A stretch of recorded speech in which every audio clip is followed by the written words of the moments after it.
లూకా సువార్త 17వ అధ్యాయము 11 నుంచి 19 వచనాల్లో ఉన్న భాగంలో తెలియవస్తున్న విషయం ఏంటంటే, ప్రభువారు ఉత్తరాన ఉన్న గలిలయ ప్రాంతము నుంచి దక్షిణాన ఉన్న యెరూషలేములోనికి వస్తూ ఉన్న సందర్భం. ఆయన పలుమార్లు యెరూషలేముకు వచ్చినట్లుగా మనకు తెలుసు. అయితే లూకా సువార్తలో ఇటువంటి సందర్భము రెండోసారి ఆయన చెప్తారు. ఆయన కుష్టు వ్యాధిగ్రస్తులని స్వస్థపరచడం లూకా సువార్తలు ఇది రెండో మారు. మొదటి మారు మనం 5వ అధ్యాయంలో చూస్తాం, ఇది రెండో మారు. లూకా ఎందుకు 2 మార్లు ఒకే విషయాన్ని ప్రస్తావిస్తూ వచ్చాడు అంటే, లూకా తన వార్తను ఎవరికి వ్రాస్తున్నాడు అన్న దాని మీద ఆధారపడి ఆ చరిత్రను ఆయన వ్రాస్తూ మరి రెండో మారు తను చెప్పడం జరిగింది. గలిలయ ప్రాంతము యూదులు నివసిస్తారు.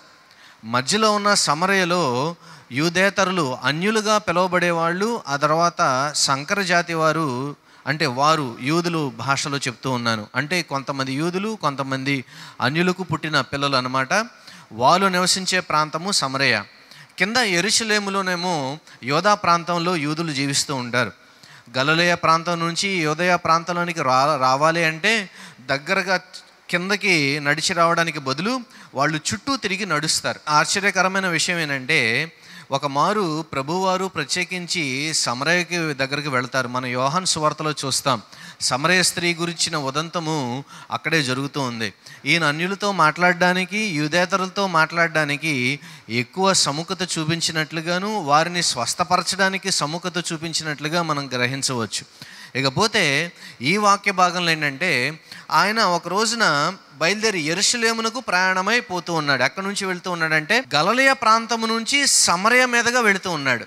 అంటే యూదులు సహజంగా నడిచే ప్రాంతము కాని ప్రాంతంలో నుంచి ఈయన వెళుతూ ఉన్నాడు. ప్రభువారు ఆయన సమరయ గుండా వెళుతున్నప్పుడు ఆయన ఏ భేషజాలు పెట్టుకోవాలా. అయ్యో వీళ్ళు సమరయులే, యూదా జాతి వారు చెప్పినట్లు సంకర జాతి వారే అని ఆయన చూడలా. వీరు కూడా మనుషులే, వీరు కూడా అబ్రహాము సంతతి వారే అంటాడు. ధనికుడేమో నరకానికి వెళ్తాడు, బిచ్చగాడేమో ఎక్కడికి వెళ్తాడు, అబ్రహాము పక్కన కూర్చుని ఉంటాడు. మన స్థాయిని బట్టి, మన దగ్గర ఉన్న డబ్బు దశకాలను బట్టి, మన చదువును బట్టి, మన దగ్గర ఉన్న సంపాదన బట్టి, మన సోషల్ లైఫ్ను బట్టి దేవుడు ఎప్పుడూ చూస్తాడని మనం అనుకోకూడదు. It is not about our social life, it is about our heart. మన హృదయము ఎంతగా ఆయనకి సంబంధించిన అన్నదాన్ని బట్టి ఆయన మాట్లాడతాడు. కానీ మన సోషల్ స్టేటస్ని బట్టి దేవుడు మనం ప్రేమించేవాడైనట్లయితే కేవలము ఈ సంఘాల్లోనికి లేదా దేవుని ప్రేమకు పాత్రలు ప్రపంచంలో 10% మాత్రం మందే ఉండేవాళ్ళు, సగం జనాభా ఉండేవారు కాదు. కదిమా 90% మంది ఏమైపోతారు సోషల్ స్టేటస్ని బట్టి దేవుడు చూసినట్లయితే. ఆయన ఒక గ్రామం నుంచి వెళ్తూ ఉన్నాడంట. 10 మంది కుష్ఠరోగులు ఆయనకి ఎదురుగా వచ్చి దూరంగా నిలిచారు. ఎందుకు దూరంగా నిలిచారంటే, లేవీకాండము 13వ అధ్యాయం 14వ అధ్యాయంలో చూస్తే కుష్టి వ్యాధిగ్రస్తులు ఎక్కడికి రావాలి, ఎంత దూరం నుంచోవాలి, వాళ్ళు పాలెంకి వెలుపులు ఎందుకు ఉండాలన్న విషయాలను కొంత సందర్భాన్ని మనం అక్కడ చూస్తాం. చాలామంది అంటూ ఉంటారు, స్త్రీలను మౌనంగా ఉండమన్నారు కాబట్టి మిస్గానిస్టిక్ గాడ్ అంటారు. అంటే పురుష అహంకారి అయిన దేవుడిగా కొంతమంది అభివర్ణిస్తూ ఉంటారు ఈ క్రైస్తవ్యానికి వచ్చినప్పుడు. అదేవిధంగా కొంతమంది కుష్ఠవ్యాధిగ్రస్తుల్ని బాడడానికి వెలుపలగా ఉన్నారు కాబట్టి మీరు అట్లాంటి వాటిని మీరు ఎంకరేజ్ చేస్తున్నారని అపోహపడుతూ ఉంటారు. నిజానికి లేవీకాండము 13, 14 అధ్యాయాల్లో ప్రత్యేకించి కుష్ఠవ్యాధిగ్రస్తుల గురించి వ్రాసినప్పుడు ఎందుకు రాశాడంటే, ఆ రోజుల్లో మెడిసిన్ లేదు కాబట్టి ఏమాత్రం అన్న మనకి ఆలోచన ఉంటే అది అర్థమవుతుంది. కానీ ఈ రోజున మనం చూస్తే కుష్టి వ్యాధిగ్రస్తుల మధ్యలో పరిచర్య చేసిన వారు ఎవరైనా ఉన్నారు అంటే అది క్రైస్తవ సంఘాలే. మదర్ తెరీసా గారు మొట్టమొదట భారతదేశానికి వచ్చినప్పుడు కుష్టి వ్యాధుల గ్రస్తులు కాలనీలకు వెళ్ళి వాళ్ళ గాయాలను పట్టుకొని కడిగి వాటిని అయోడిన్ రాసి టించర్ వేసి కట్లు కట్టింది ఆవిడ. వాళ్ళందరూ అసహ్యంగా నుంచున్నారు. అనేక మంది అసహ్యంగా చూసిన రోజున ఆవిడ ఆ రోజున అక్కడికి వెళ్ళి పరిచర్య చేసింది. అంటరాని వారుగా మరి దేవుని నమ్మిన వారిని చూస్తూ ఉంటారు, ఎండగడతారు. కానీ నేను అంటాను, అటువంటి వారందరి మధ్యలో పరిచర్య చేసిన ఘనత మనదే. హల్లెలూయా.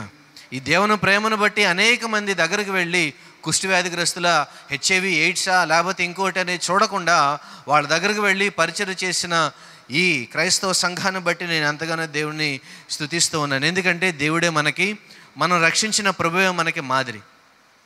ఆ గ్రామం గుండా వెళుతూ ఉన్నాడంట. వెళుతూ ఉన్నప్పుడు దూరంగా ప్రభువారిని చూసి ఆయన కేకలు వేయడం మొదలుపెట్టారు. ఏమని కేకలు వేశారు? ప్రభువా మమ్మును కరుణించమని. ఆయనను పిలిచిన ప్రతి వారిని ఆయన పట్టించుకునేవాడు, ఏ మాత్రం సందేహం లేదు. ఒక రోజున ఒక ఊళ్ళో నుంచి వెళ్తూ ఉంటాడు. అక్కడ బెచ్చగాడి మొత్తానికి మంది అందరూ కోలాహలంగా ఉంటే ఇంకో ఆయన పిలుస్తాడు, ప్రభువా నేను ఇక్కడ ఉన్నా, నన్ను పట్టించుకోమని. నీకేం కావాలని అడుగుతాడు ఆయన. భలేవాడివి, నేను గుడ్డోడిని, నాకు కళ్ళు కావాలంటాడే. ఆయన ఎవరు పిలిచినా ఆయనను పట్టించుకునేమనేవి. ప్రభువారు ఎవరు పిలిచినా కానీ పలికేవాడు. మీలో ఎంతమంది నమ్ముతారు దేవుడు మాట్లాడతాడు అని? ఈ భక్తిలో ఉన్న గొప్పతనం ఏంటో తెలుసా? పిలిస్తే పలికేవాడు. మీరేదో బిజీలో ఉండి అటు ఇటు తిరుగుతున్నా కానీ మిమ్మల్ని వదిలిపెట్టేవాడు కాదు. అలా వదిలిపెట్టినట్లయితే ఏ రోజో మనం ఎప్పుడో చరిత్రలో కలిసిపోయే ఉండేవాళ్ళం. ప్రభువా మమ్మల్ని కరుణించమని 10 మంది కలిసి కేకలేయడం మొదలుపెట్టారు. ఆయన వారిని చూచి, మీరు వెళ్ళి మిమ్మును యాజకులను కనపరుచుకొనుడని వారితో చెప్పెను. వారు వెళ్ళుచుండగా శుద్ధులైరి.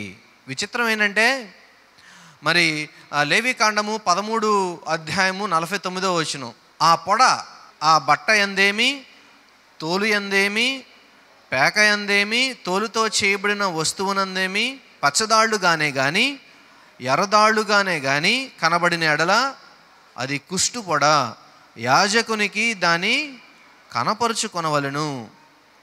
వారానికి ఒకసారి కనపరుచుకోవాలట. అది తగ్గిన తర్వాత కూడా వారానికి ఒకసారి చూపించుకోవాలి. అలా కొన్నిసార్లు చూపించుకున్న తర్వాత సుమారు 7 వారాలు ఎంతో అనుకుంటాను అయిపోయిన తర్వాత అప్పుడు వాళ్ళు శుద్ధులుగా ఉన్నారని, అప్పుడు యాజకుడు వెళ్ళి వాళ్ళ పేరు మీద ఒక నూనెతో ఏం చేస్తారంటే ఒక పావురాన్ని అర్పిస్తారు. అప్పుడు వాళ్ళు శుద్ధులయ్యారని చెప్పి వాళ్ళు మరలా పాలెంలోనికి లేదు, మరలా మందలోనికి లేదు, మందిలోనికి పట్టణంలోనికి వెళ్ళడానికి వాళ్ళు అర్హులు. డాక్టర్ దగ్గరికి వెళ్ళమన్నా ఎక్కడికి వెళ్ళమన్నాడు? యాజకుడికి దగ్గరికే వెళ్ళమన్నాడు. దానికి ఒక ప్రత్యేకమైన కారణాలు ఉన్నాయి. ఆ రోజున యాజకుల దగ్గర ప్రత్యేకించి వాళ్ళకి దానికి ట్రైనింగ్ ఉండేది. వాళ్ళు కుష్టి వ్యాధిగ్రస్తుల్ని, లేకపోతే మీకు చర్మ వ్యాధుల రకాలు ఉన్నాయి కదా, సోరియాసిస్ అని 4 రకాలని, ఒక 7-8 రకాలు ఉంటాయి. వాటన్నిటిలో వాళ్ళకి ఎంతనో కొంత అవగాహన ఉండేది. అదేవిధంగా ప్రత్యేకించి ఏంటంటే బలి అర్పణలకు తీసుకురావడానికి గొర్రెలని వాళ్ళు ప్రత్యేకించి వాటిని చూడడానికి వాళ్ళకి ఆ ట్రైనింగ్ ఉండేది. అదే ట్రైనింగ్ని మనుషులకు కూడా వాళ్ళు వాడుతూ ఉండేవాళ్ళు. అంచేత ఆ ట్రైనింగ్ని వాళ్ళు వాడుకునేవాళ్ళు. మొత్తానికి యాజకులకి ఇవ్వబడిన వాటిని బట్టి ఏంటంటే కేవలం కుష్టి వ్యాధిగ్రస్తులకి మాత్రమే ఇది సంభవిస్తుంది, కతిమ వాళ్ళకి ఇది అక్కర్లేదు. అంటే అంటు వ్యాధులకి మాత్రమే ఈ నిబంధన అన్నమాట. వీళ్ళు వెళ్తా ఉండగానే ప్రభువరన్న మీరు శుద్ధులైపోయారని చెప్పలా, మీరు వెళ్ళండి అన్నాడు, అంతే. ఎవరు యాజకుల దగ్గరికి వెళ్ళాలి? స్వస్థ పడిన వారు యాజకుల దగ్గరికి వెళ్ళాలి. కానీ వీళ్ళు స్వస్థపడ్డారా? ఇంకా స్వస్థపడలా. వీళ్ళ దగ్గర ఇంకా కుష్టు ఉండనే ఉంది, వీళ్ళు ఇంకా స్వస్థపడలేదు. కానీ ఇక్కడ ప్రభువారు ఏమంటున్నాడంటే మీరు వెళ్ళి చూపించుకోండి. మనమైతే ఏం చేద్దాం చెప్పండి? ఎలా చూపించుకుంటామండి? గురువుగారు మీరు చెప్పండి. నేనైతే అడుగుదును, నేను ఒక కామన్ మ్యాన్ కాబట్టి, గురువుగారు మీరు చెప్పండి ఎలా చూపించుకుంటాం? ఇప్పటికే నేను మరి బట్టలు చుట్టుకున్నాను, కుష్ఠవ్యాధి కనపడకుండా తలంతా చుట్టుకున్నాము అంటే వాళ్ళు అలాగే బతికేవాళ్ళు. వాళ్ళు గాలి తగిలితే మంట పుట్టిద్ది ఆ కురుపులు. పైగా డ్రై స్కిన్ కదా, డ్రై ఏరియా కదా, అది మరీ ఇబ్బందిగా ఉంటుంది. ఎవరైనా చూస్తే రాళ్లతో కొట్టి చంపుతారని ఎప్పుడు కవర్ చేసుకుంటూ ఉండేవాళ్ళు. వాళ్ళ పరిస్థితి నానా రకాలుగా ఉంటుంది అన్నమాట. ఉదయం పూటేమో విపరీతమైన ఎండ, రాత్రి పూటమో విపరీతమైన చలి. అసలు వాళ్ళు ఎట్లాంటి బట్టలు వేసుకోవాలి చెప్పండి ఒకసారి మీరు? వాళ్ళకంటూ ఓ ప్రత్యేకమైన కాలనీలు ఉండేవి. వాళ్ళు పాలనకి దూరంగా, పట్టణాలకు దూరంగా వాళ్ళకు ఒక ప్రదేశంలో మాత్రమే వాళ్ళు ఉండేవాళ్ళు. ఇలాంటి పరిస్థితుల్లో గురుగారు మాకన్నీ ఇక్కడే ఉన్నాయి కదా, మీరు వెళ్ళి ఆణి చూపించుకోమంటారేంటి అని అనలా. ఒకసారి మీరు ఆలోచించేయండి, ఇది నా ఊహాజనితమే. ఆయన ఎప్పుడైతే చెప్పాడో ఆయన చెప్పి వెళ్ళిపోయాడు. ఇది జరుగుతూ ఉండేది. ఎప్పుడు జరుగుతూ ఉండే? ఆయన వెళుతూ ఉండగా జరిగింది. వీళ్ళు అరిచారు, ఆయన ఏం చెప్పాడు? మీరు వెళ్ళి చూపించుకోండియా అన్నాడు. ఆయన దారి నేను వెళ్ళిపోతున్నాడు. వీళ్ళు నమ్మకంతో నేనేమనుకుంటున్నానంటే ఒక అడుగు వేయంగానే కాస్త తగ్గు ఉంటుంది, ఇంకో అడుగు వేయంగానే ఇంకాస్త తగ్గు ఉంటుంది, అంతే కదా? ఒక్కొక్క అడుగు వేస్తూ ఉంటే వాళ్ళ చర్మం మీద ఉన్న కుష్టు తగ్గుతూ తగ్గుతూ తగ్గుతూ వెళ్ళి ఉండాలి. ఎంత దూరం వెళ్ళారో నాకు తెలియదు, కానీ ఎన్ని అడుగులు అయితే వెళ్ళారో నాకు తెలియదు, కానీ అక్కడ మన కిందకి వెళితే అదే రాస్తుంది చూడండి. వారిలో ఒకడు తనకు స్వస్థత కలుగుట చూచాడు. ఎప్పుడు చూశాడంట? వెళుతూ ఉండగా స్వస్థత వచ్చింది. ఒక్కోసారి దేవుడండి చాలా విచిత్రమైనడండి. పెద్ద గొయ్యిలా కనపడతా ఉంటుంది, ఆ గోతిలో దూకమన్నట్టుగా నువ్వు వెళ్ళి అంటాడు ఆయన. చుట్టూతా మనకి ఎటువంటి పాజిటివ్ నేచర్ కనపడదు. మనుషులందరూ ఇది కాదంటారు, చుట్టుపక్కల ఉన్న అందరూ అవివేకులు అంటారు. మనం చేసే నిర్ణయాలు కానీ, మనం పడే కష్టం కానీ, ఎందుకు అంత కష్టం, వదిలేయచ్చుగా. ఈ లోకంలో ప్రజలకి బాగా తేలికైందండి చెప్పనా, పిచ్చి సలహాలు ఇవ్వడం అత్యంత సులువైన పని. చెమట పట్టకుండా సలహాలు ఇచ్చేస్తాం. అదే ఇచ్చిన సలహాని పాటించమనండి చూద్దాం.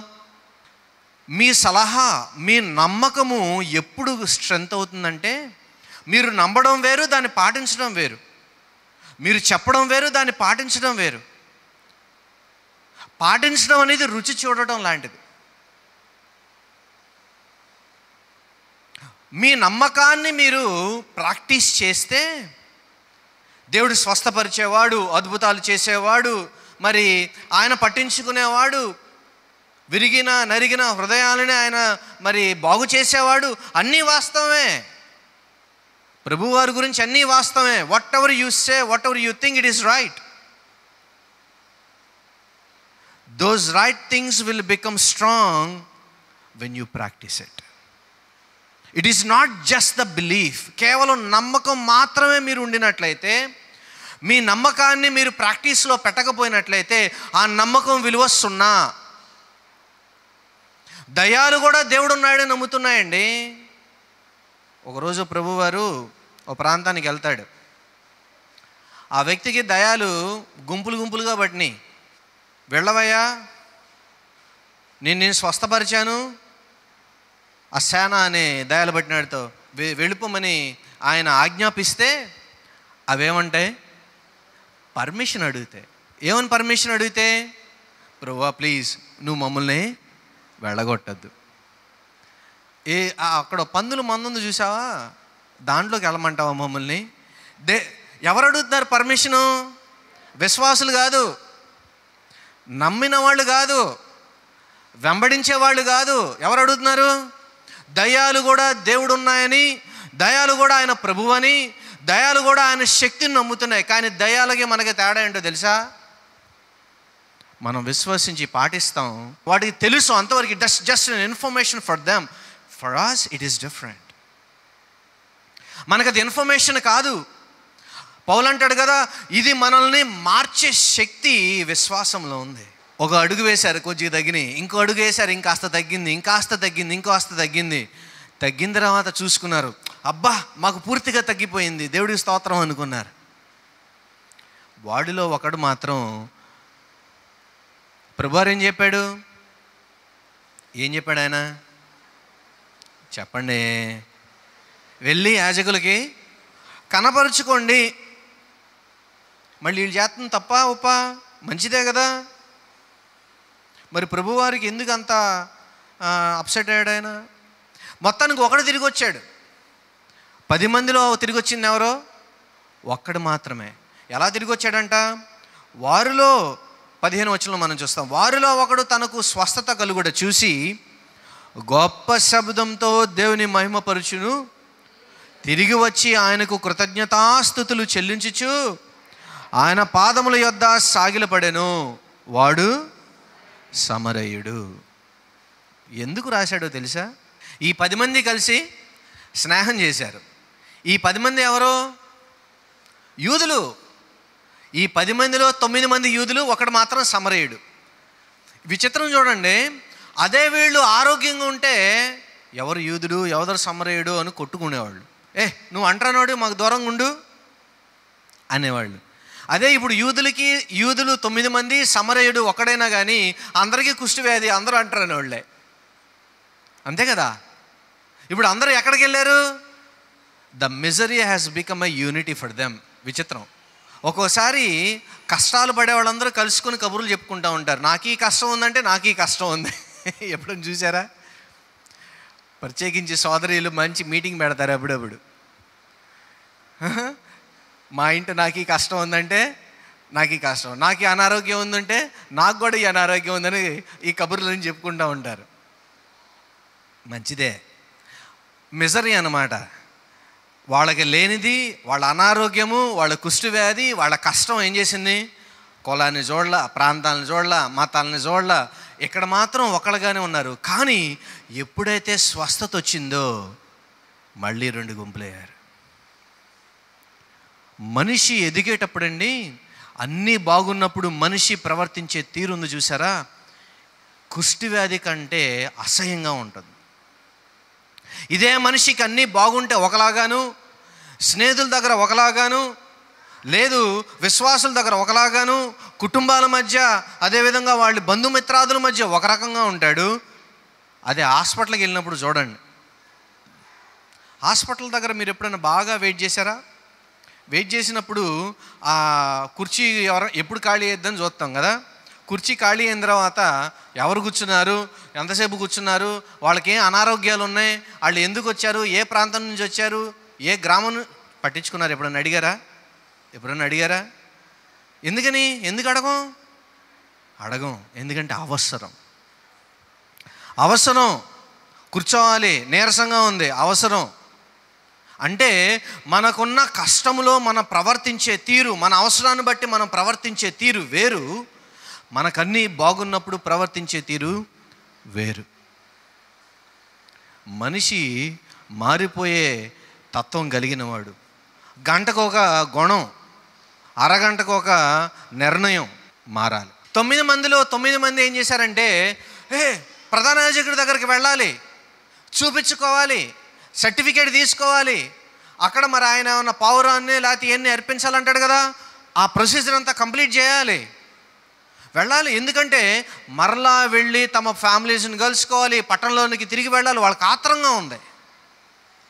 ఇప్పుడు సమరయుడి పరిస్థితి ఏంటంటే, ఈయన యూదుడు కాదు, యాజకుడి దగ్గరికి వెళ్ళిన ఈయన రానివ్వడు, ఈయనకి ప్రత్యేకంగా ప్రార్థనలు చేయడు, ఈయన కోసం వాళ్ళు ప్రత్యేకంగా ఆఫరింగ్స్ ఏమి ఇవ్వడు, అవసరం లేదు. నేను అనుకుంటాను, ఈ 9 మంది కంటే వాళ్ళు దేవుడు మందిరానికి వెళ్ళడానికి అవకాశం ఉంది, నాకు మాత్రం నన్ను స్వస్థపరిచిన వాడే నాకు ప్రభు అని పరిగెట్టుకుంటా మరలా వెనక్కి వెళ్తాడు. ప్రభువారు అక్కడే ఉన్నాడా? అక్కడ లేడు. ఇప్పుడు ఎక్కడికి వెళ్ళాడు ఆయన? ఒక ప్రాంతం నుంచి ఇంకో ప్రాంతానికి ప్రయాణం వెళ్ళిపోతానే ఉన్నాడు. ఈయన ఎక్కడ ఉన్నాడో అని పరిగెట్టుకుంటూ వెనక్కి వచ్చాడు ఆయన. పరిగెట్టుకుంటా ఈ ప్రభువారి కోసం వెతుకులాడుకుంటా వెళ్ళి ఆయన కనుగొని 16వ వచనం, గొప్ప శబ్దముతో దేవుని మహిమపరిచి గట్టిగా అరుచుకుంటా వెళ్ళాడంట. ఆయన వెనకాల అరుచుకుంటా వెళ్ళి కృతజ్ఞతాస్తుతులు చెల్లించి ఎలా పడ్డాడంట? సాగిలపడ్డాడంట. ఎవరి ముందు సాగిలపడాలని తెలుసా? దేవుని మందసము ముందు ఆ రోజున ప్రజలు సాగిలపడినట్టుగా మనం చూస్తాం. ఆయన ప్రభావము దిగి వచ్చినప్పుడు సినాయి పర్వత శ్రేణి మీద ప్రజలు సాగిలపడినట్లుగా మనం చూస్తాం. ఆయన ప్రత్యక్ష గుడారము ముందు ప్రజలు సాగిలపడినట్టుగా మనం చూస్తాం. ఆయన మందసము కదులుతున్నప్పుడు ఆయన ముందు సాగిలపడినట్టుగా మనం చూస్తాం. అంటే ఇప్పుడు సమరుడు ఏం చేస్తాడంటే, నన్ను స్వస్థపరిచిన వాడు సామాన్యుడు కాదు అని గ్రహించి ఆయన ముందే సాగిలపడి ప్రభువుగా గుర్తించాడు. హల్లెలూయా. ఈ అంటరానివాడు ఎక్కడున్నా అంటరానివాడని గ్రహించాడండి. తత్వం బోధపడింది ఈ మనిషికి. ఈ సమరయుడు ఎంతకాలం నాతో 9 మంది ప్రయాణం చేశారు, వీళ్ళు స్వస్థత పడంగానే వాళ్ళు మాత్రం వేరైపోయారు, నాకు మరలా మందిరానికి వెళ్ళడానికి అవకాశం లేదు, ఎందుకంటే నేను సమరయుడిని. కాబట్టి ఇప్పుడు నేను ఎక్కడ తిరిగి వెళ్ళాలి? నన్ను స్వస్థపరిచిన వాడు తప్ప నాకు వేరే మార్గం లేదని తిరిగి వెళ్ళాడు. బాగున్నప్పుడు, నీతో బాగోనప్పుడు ప్రయాణించిన వాళ్ళు బాగున్నప్పుడు ప్రయాణించరు అనడానికి ఇది ఒక ప్రత్యక్ష ఉదాహరణ. కొంతకాలం అయిన తర్వాత ఎవరి దారి వాళ్ళు చూసుకుంటారు. ఇక్కడ విషయం నేను చెప్పనివ్వండి, ఎవరి దాళ్ళు వారు చూసుకున్న తర్వాత ఎంతకాలం నాతో ఉన్నారు, ఇప్పుడు నాతో లేరు, వాళ్ళు అట్టంటాళ్ళు ఎట్టంటాళ్ళు అని వాళ్ళ గురించి మీరు కష్టం పెట్టుకోవద్దు. కష్టం పెట్టుకోవాల్సిన అవసరం లేదు. కానీ మీరు కూడా అదే పరిస్థితిలో ఉంటే మీరు కూడా అదే పని చేస్తారు. ఆ బలహీనత మన అందరిలో ఉంది. మేము వాళ్ళకో ఎంత చేసామోనండి, వాళ్ళకి మేము ఉపవాసాలుండి ప్రార్థన చేసామండి, వాళ్ళకి మేము డబ్బులు ఖర్చు పెట్టామండి, ఇప్పుడు వాళ్ళకి మేము అంటే లెక్కలేదండి. ఎందుకు ఉండాలి లెక్క? అసలు నువ్వు ఎందుకు? మనుషులు ఏం చేస్తామంటే మనం ఒకటి చేశాం కాబట్టి వాళ్ళు మనకి కృతజ్ఞత చూపించాలి, వాళ్ళు మనల్ని పొగడాలి, వాళ్ళు మనల్ని హగ్ చేసుకోవాలి, ఎక్కడికి వెళ్ళినా మనకి కుర్చీ వేసి దండం పెట్టాలని మనం కోరుకుంటాం. మన ఎక్స్పెక్టేషన్స్ ఉంటాయి. ప్రభువారు స్వస్థపరిచి అక్కడే నుంచున్నాడా? వీళ్ళు మరలా తిరిగి వచ్చి నాకు దండాలు దశకాలు పెట్టాలని ఎదురు చూశాడా? వీళ్ళు నన్ను ప్రభువుని పిలవాలని కొలవాలని ఆయన ఎదురు చూశాడా? ఆయనకి లేని ఎక్స్పెక్టేషన్స్ మీకు ఎందుకు చెప్పండి? శక్తిమంతుడైన వాడు, స్తుతులకు పాత్రుడైన వాడు, మరి ఈ లోకమును సృష్టించిన వాడు మనిషి రూపుగా దిగివచ్చి ఆయనకి లేని ఎక్స్పెక్టేషన్స్. మనుషులంగా పుట్టి మనుషులంగా పెరిగి అవయవాలన్నీ ఒక్కోసారి తిన్నగా ఉంటాయి, ఇంకోసారి తిన్నగా ఉండవు. అప్పుడప్పుడు పడుకుంటే కంకర్లు పోతావు అంటే చేతులు గాడికి, అవునా కదా? చలిస్తే కంకర్లు పోతాయి, బి విటమిన్ తగ్గితే, ఐరన్ తగ్గితే కొంకర్లు పోతాయి. అన్ని వంకర్లు ఉన్నాయి మనకి, కొంకర్లు పోయే మనకి ఎక్స్పెక్టేషన్స్ ఎక్కువ. Do not expect anything from anyone. ప్రభువారు మనకు నేర్పించింది అదే. మీ పని మీరు చేయండి. మీరు చూపించవలసిన జాలి, మీరు చూపించవలసిన ప్రార్థన, మీరు ఉండవలసిన ఉపవాసం, మీరు చెప్పవలసిన మంచి మాట, మీరు చేయవలసిన ఎంకరేజ్మెంట్ ఏదైతే ఉందో, that's your duty to do it. Just do it, just move on. అంతేగాని వాళ్ళు వచ్చి నన్ను గౌరవించలేదు, నన్ను పట్టించుకోలేదు, నేను ఎంత చేసినా నన్ను పొగడలేదు. ఎందుకు పొగడాలి? అది అహంకారం, అది గర్వం. వినయమేంటో తెలుసా? దేవుడు నాకు ఇచ్చాడు, నేను చేశాను. దేవుడు నాకు ఇచ్చాడు, దేవుడు నన్ను శక్తిమంతుడిగా చేశాడు, శక్తిమంతురాలుగా చేశాడు, నేను చేశాను, అంతవరకే. మన పాత్రను మనం పోషించి దేవుడికి కృతజ్ఞతాస్తుతులు చెల్లించి మనకు వచ్చిన అవకాశాన్ని బట్టి దేవుని స్తుతించి ముందుకు వెళ్ళిపోవడం. వాళ్ళకు కృతజ్ఞత ఉంటే సాక్ష్యం చెప్పినప్పుడు ఏదైనా 1-6 పేర్లు అని చెప్తే అది వాళ్ళ ఇష్టం. అది నేను ఎప్పుడు ఎక్స్పెక్ట్ చేయను. నేను ఎప్పుడు ప్రశాంతంగా పడుకున్నాను తెలుసా? ఒకరోజు నేను ఇలాగే చాలా మదనపడ్డా. ఒకరోజు అంటానేంటి, 2 సంవత్సరాలు ఇబ్బంది పడ్డా. కష్టపడి ఒక ప్రాంతంలో కొన్ని సంవత్సరాల పాటు సేవ చేస్తే, నేను ఏ ప్రాంతంలో అయితే సేవ చేశానో అక్కడి నుంచి నాకు సరైన ఆదరణ దొరకలేదని చాలా సంవత్సరాల పాటు నేను మనసులో కష్టం పెట్టుకున్నాను. అసలు ఆ కష్టం వదిలిపోవటంలా, మనసులోంచి కష్టం వదలకుండా జిడ్డులాగా, ఒంటికి ఆయిల్ రాసినట్టుగా అసలు ఎంత జిడ్డులాగా పోవట్లా. ఎంత చేసినా, ఎంత కష్టపడినా, ఎంత ప్రార్థన చేసినా, ఎన్ని ఉపవాసాలు చేసినా, ఎంత కష్టపడినా పోవట్లా. ఒకరోజు నేను కూర్చుని చదువుకుంటా ఉంటే దాంట్లో నుంచి ఒక కొటేషన్ నుంచి ఒక సందర్భం నుంచి దేవుడు నాతో మాట్లాడటం మొదలుపెట్టాడు. నీకు కష్టం ఎందుకు ఉందంటే, నీ కష్టంలో ఎందుకు నువ్వు ఇబ్బంది పడుతున్నావు అంటే, నువ్వు ఎందుకు మానసికంగా శ్రమ పడుతున్నావో తెలుసా? నువ్వు ఇంకా ఎక్స్పెక్టేషన్లో ఉన్నావు. ఆ ఎక్స్పెక్టేషన్ వదిలేయ. నాకు 1-2 వారాలు పట్టింది ఎక్స్పెక్ట్ చేయడం మానేయడం. ఆ మానేసిన తర్వాత అప్పటి నుంచి ఇప్పుడు వరకు ప్రశాంతంగా నిద్రపోతాను. నేను పడుకోగానే నిద్రపట్టిద్ది నాకు. ఎందుకో తెలుసా? I do not have any expectations. మనుషుల దగ్గర నుంచి ఎక్స్పెక్టేషన్స్ లేవు, అదేవిధంగా ఏ విషయంలోనూ ఎక్స్పెక్టేషన్స్ లేవు. నేర్చుకున్నాను నేను దేవుని మీద పూర్తిగా ఆధారపడడం నేర్చుకున్నాను. ఎందుకంటే ఎక్స్పెక్టేషన్స్ అనేది, అనుకోవడం అనేది, ఆశించడం అనేది ఒక జైలు లాంటిదని నేను గ్రహించాను. అందుకని వదిలేయడం ప్రారంభించా. ప్రభువారు ఎక్స్పెక్ట్ చేయాలి, వెళ్ళిపోతా ఉన్నాడు ఈయన గారు పరిగెట్టుకుంటా వచ్చి సాగిలపడి ఆయన్ని స్తుతించడం మొదలుపెట్టాడు. అప్పుడు ప్రభువారు అంటాడు, అందుకు 17వ వచనంలో మనం చూస్తాం, అందుకు యేసు 10 మంది శుద్ధులయ్యారు కదా, 9 మంది ఎక్కడా? ఈ అన్యుడు తప్ప దేవుని మహిమపరచుటకు తిరిగి వచ్చిన వాడు ఎవడను అగపడలేదా? విచిత్రమైన వచనం ఇది. చూడండి, 11వ వచనంలో ఉన్నాడు ఆయన.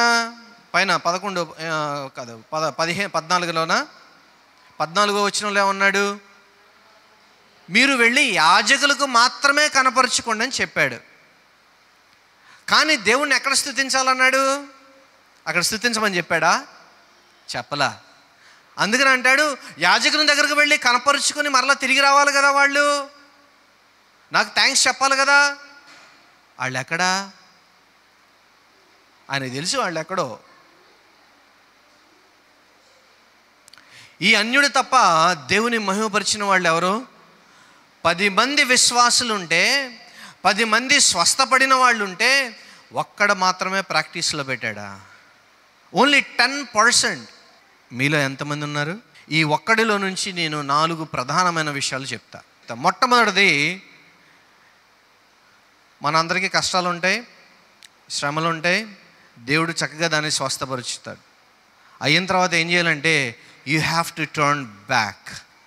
ఇచ్చిన వాని దగ్గర నుంచి దూరంగా వెళ్ళిపోవద్దు. ఈ ఒకడేం చేశాడు? వెళుతూ వెళుతూ ఉండగా స్వస్థపరచడం, వెంటనే వెనుదిరిగి మళ్ళీ ఈయన ఎక్కడ ఉన్నాడని కనుక్కోవడానికి పరిగెట్టాడు. Turn towards the giver. దేవుడు ప్రభువు ఇచ్చిన వాని దగ్గరికి మరలా మీరు తిరిగి వెళ్ళండి. Turn back. రెండవది, రిటర్న్ టు ద సోర్స్.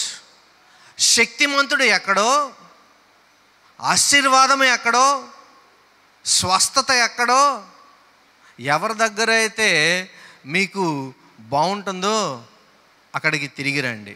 ముందు వెనక తిరగండి, ఆ తర్వాత సోర్స్ దగ్గరికి తిరిగి వెళ్ళండి. Go back to your source. మూడవది, show the gratitude. Fall on the feet of the Lord. మీకు విషయం తెలుసా? కృతజ్ఞత చూపించినప్పుడు ఏం జరుగుతుందో తెలుసా మీకు? నాకు తెలియదు మీకు ఎంతమంది తెలుసు, కానీ నేను ఒకసారి జ్ఞాపకం తెలుసు. కృతజ్ఞత అనేదండి మనుషుల్ని స్వస్థపరుస్తుంది. ఐసోలేషన్ నుంచి, అంటే ఒంటరితనంగా గడిపే దగ్గర నుంచి బయటికి తీసుకొస్తుంది. దేవుడు మన మీద చూపించిన స్వస్థతను గ్రహించి మనం ఎంత గొప్పవారమో, మనం దేవుని దృష్టిలో మనం ఎంత గొప్పవారమో చూసుకోవడానికి ఒక అవకాశం కలుగుతుంది. అలాగే దేవుని ప్రేమను గ్రహించే విషయంలో మరొక అవకాశం కలుగుతుంది. కృతజ్ఞతను చూపించడం నేర్చుకోండి. Turn, return, fall. నాలుగోది ఏంటంటే టెల్. 10 మందికి చెప్పండి. ఆయన అంటాడు కదా 20వ వచనంలో, చూడండి, దేవుని రాజ్యం ఎప్పుడు వచ్చునని అనేక మంది అడుగుతారు, కానీ దేవుని రాజ్యము ప్రత్యక్షముగా రాదు. ఇంతకీ దేవుని రాజ్యం ఎక్కడుంది? ఎక్కడుంది దేవుని రాజ్యం? స్వస్థపరచబడిన మీలో ఉంది. విశ్వాసము చూపించే మనలో ఉంది. వెంబడించే మనలో ఉంది. దేవుని రాజ్యము ఎక్కడో లేదు, మన మధ్యలోనే ఉంది. దేవుని రాజ్యము ఎక్కడో లేదు, మీ కుటుంబాల్లో, మీ మనస్సుల్లో, మీలో, మీతో ఉంది. దేవుడు మిమ్మల్ని స్వస్థపరిచాడా? మీరు కనపరుచుకున్నారా? ఆయన దగ్గరికి తిరిగి వెళ్ళి, ప్రభువా నువ్వు చేసిన స్వస్థతను బట్టి, ప్రభువా నువ్వు చేసిన అద్భుతాన్ని బట్టి, ప్రభువా నువ్వు చేసిన ఆశ్చర్య కార్యాన్ని బట్టి, ప్రభువా నువ్వు ఇచ్చిన ఈ ఉద్యోగాన్ని బట్టి, నువ్వు ఇచ్చిన ఈ సంపదను బట్టి, లేదు నువ్వు ఇచ్చిన ఈ ఆరోగ్యాన్ని బట్టి థ్యాంక్ యూ లార్డ్ అని ఆయన్ని మీరు ఎప్పుడైనా స్తుతించారా? ఎన్నిసార్లు స్తుతించారు? ఏ ఏ సందర్భంలో మీరు జ్ఞాపకం చేసుకున్నారు? Remember many times. ఎందుకంటే ఆయన అదే కోరుకుంటున్నాడు. ఒక్కడు మాత్రమే తిరిగి వచ్చాడు. ప్రతి ఒక్కరము ఆయన సన్నిధికి వెళ్ళి ఆయన పాదాల మీద పడి, ప్రభువా నువ్వు ఇచ్చిన దాన్ని బట్టి మిమ్మల్ని స్తుతిస్తూ ఉన్నాం నాయన, అది కేవలము మీకు మాత్రమే సాధ్యము అని కృతజ్ఞతను చెల్లించి, ఆ కృతజ్ఞతలో నుంచి వచ్చే శక్తిని, ఆశీర్వాదమును, మనశ్శాంతిని మీరు పొందుకోవాలని నేను మనస్ఫూర్తిగా కోరుకుంటూ నా ఈ మాటలు ముగిస్తూ ఉన్నాను. దేవుడు మిమ్మల్ని బహుగా దీవించి ఆశీర్వదించును.